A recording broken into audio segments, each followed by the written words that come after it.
Hello, everyone. I am 42, single mother with sporadic ALS. My illness started progressing heavily approximately 6 years ago. However, I've had symptoms going back to my teenage years, starting probably around my junior year in high school. Um, I started having a lot of fatigue issues to the point where I was sleeping constantly. I had no energy whatsoever. I was out of school for probably at least a month, which really kind of hindered my education at the time. Um, it's a hurdle I ended up getting over. I ended up working for many years in management in restaurants for over 20 years. I waited tables, bartended in high-end restaurants, you name it, I've done it. Um, Once my symptoms started progressing more heavily, and I wasn't really getting a lot of answers from doctors at the time, I felt, I need to do something. I need to take my power back and get it back into my hands and get my health back on track. Um, and I also knew that, whatever I was dealing with was pretty aggressive, regardless of the lack of findings from doctors at the time. So I knew that, I need to work from home, in order to support myself and my son as I decline. So I went back to school and became a holistic nutritionist. I added on many credentials throughout the last few years. I specialize now in neurodegeneration. That's something I have a professional certification for, um, as well as detoxing and just, all sorts of things like that. So, and basically what the holistic nutritionist is a food scientist. So I study and analyze everything to do with not only diet, but nutrition in general. Um, and really focusing on things that are science based. I don't look at anything that isn't covered by scientific evidence. And we've really gained a lot in the past few years. It's just a lot of people don't know about it. There are many studies concluding nutraceuticals as being things that are not only slowing the progression of ALS, but may also help to kind of stop and reverse it a little bit, with nerve regeneration, different techniques like that, avoiding oxidative stress, mitochondrial function, glutamate, all of those things tie in. And it's a very complex system that we have with this disease. Unfortunately, it's neurodegeneration in nature. And so that kind of gives us what's called a snowflake disease, which means every case is absolutely different. And that is why it is so important to get as many stories out there as possible. Because for a long time, I think we've had a certain understanding of ALS, and it's so much more than that. Another unfortunate aspect of it is very small number of people are actually diagnosed in comparison to how many people are suffering from the disease. So if you are diagnosed, just kind of think about what that would be like for somebody else, to be dying of the illness, to experience all of the same symptoms, the same level of disability, if not more, but not have any answers at all. And when you don't have those answers, what that does a lot of times in our systems for something like this is it prevents people from accumulating the resources that are necessary to get through this illness. And you do need them. This is very difficult to do on your own. That's something that I've learned as a single mother. So not only am I trying to take care of myself, I'm also raising my son. And I think I've done so in a way that's, I'm pretty proud of. He started college at 17 years old. After I helped homeschool him through high school years before COVID, and he was able to start college a little bit earlier. And started in computer science, going into engineering, Michigan Tech, those sorts of things. So he has a really, really bright future. But that being said, I knew this was going to be very challenging. I don't have a lot of family that understands what's going on. Therefore, I don't receive a lot of support, that's fine. I'm not someone who's crying out for support. What I like to do is take the things I've learned and help other people, because I don't want anyone to ever have to deal with the things that I've dealt with. Because a lot of the hurdles really progress my illness much more heavily than it's really needed to be. Right now, I'm considering, in comparison to, the more faster progressing types, it seems a little bit slower, but I'm to the point now where it's going to be picking up. It picks up much faster. I'm considered to have limited mobility, which means I'm not permanently disabled yet. I've been fighting to stay on my feet for about 5 years now.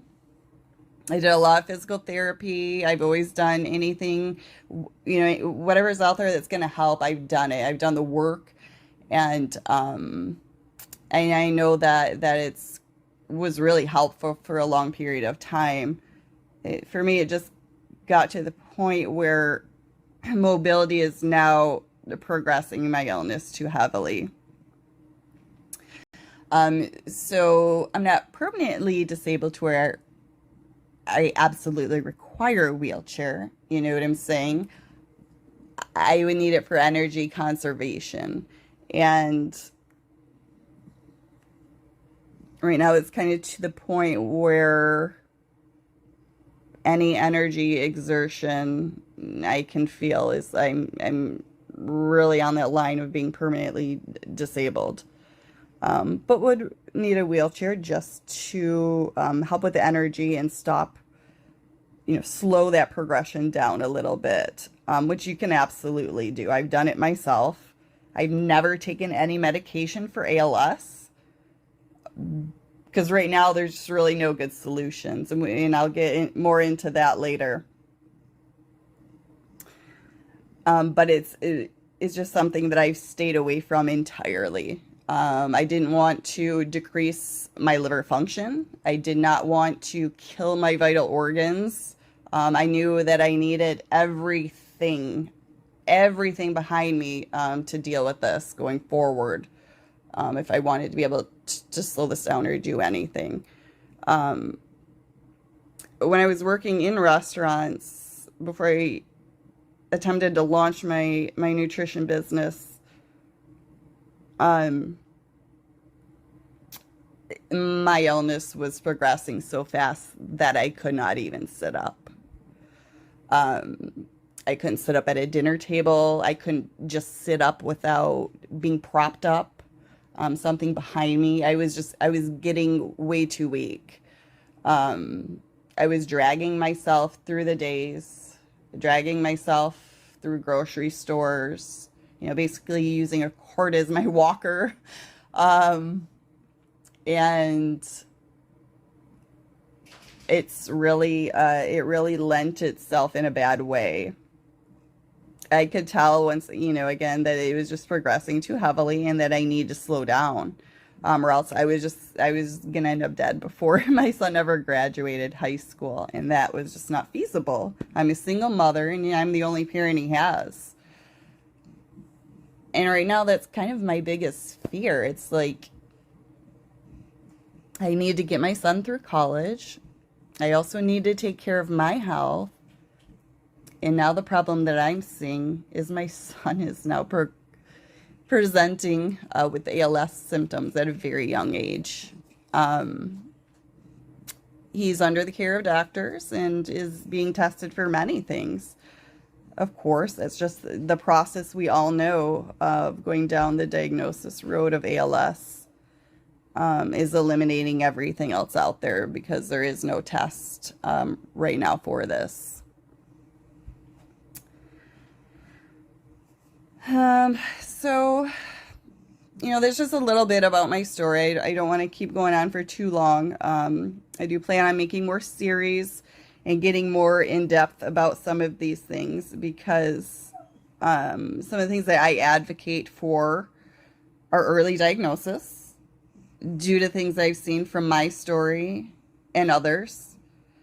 I advocate for sensible solutions, so things that are really going to make sense. Things that are going to prove a little bit more to halt progression, nerve regeneration, whatever it is that the individual is looking for, where everyone's at a different stage. So, and there's a lot of kind of factors to that as well. One being cost efficiency. I know a lot of people shoot that down, but that's just ridiculous. You can't. Cost absolutely has to be part of the equation, or otherwise it's not sustainable. It's not sustainable. Patients are not going to be able to acquire those medications through insurance. The medications that are out there now are published studies from the companies saying that they cause liver damage and failure. And everyone seems to think that these are good solutions for an illness when we just haven't really, no one's acknowledged the cause. Again, that does not make sense. I am all about prevention. That's where my mind is rooted. Otherwise, we're spinning our wheels forever. The problem's never going to be solved. Because you're just band-aiding all the symptoms and you're not addressing the root at all. We'll get more into that as well. I have a lot to say about that. So another thing I advocate obviously for as a nutritionist is nutrition. There's so much you can do with diet. People, there's a lot of confusion with the things that are out there, and it really does require a nutrition professional to help sort it out. There are general guidelines for things, but every body is different. And if decisions aren't based on the chemistry of your body, especially when you have an illness like this, you could be progressing your illness. You could be allergic to something that you don't even realize. There's just too many variables with that. So my focus is getting nutrients into people so they are more able to fight this illness. 50% of patients are malnourished for one reason or the other. So, that's pretty substantial. If 50% of patients are malnourished, your muscles aren't being fed, your nerves aren't being fed, your brain is not being fed, you are now in rapid progression of your illness and you are losing all of your muscles. I have reached out to many directors, many agencies, organizations. Nobody is researching nutrition for ALS. That is shocking to me. We have billions of dollars floating around that organizations are collecting on behalf of us, and it's not being directed to the things that are actually going to help patients recover from this illness. There are so many important aspects of nutrition research for ALS. One would just be the fact that if it was studied, insurance companies would cover more equipment, feeding tubes, all those things that people with ALS need. It would be covered.